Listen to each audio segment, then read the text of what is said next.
Ayan, dumating na po yung in-order ko online. Trending po to. So, gusto ko rin pong i-try. Itong Pit Gum Organic Barley. With 50 times glutathione. May collagen na din siya. Ayan.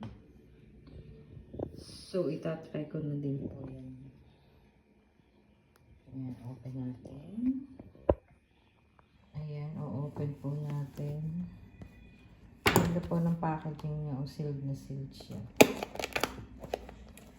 Tsaka mura.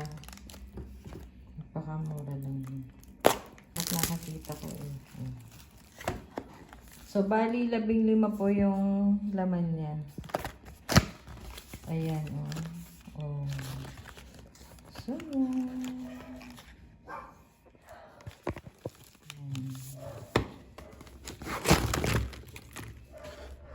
ito, ang laman niya, oh, 50 na siya.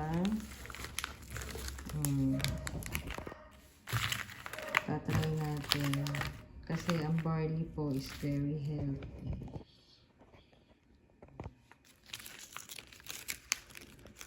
Ganda po ng content niya. So, yan lang po. Shinare ko lang. Thanks for watching. Try nyo din.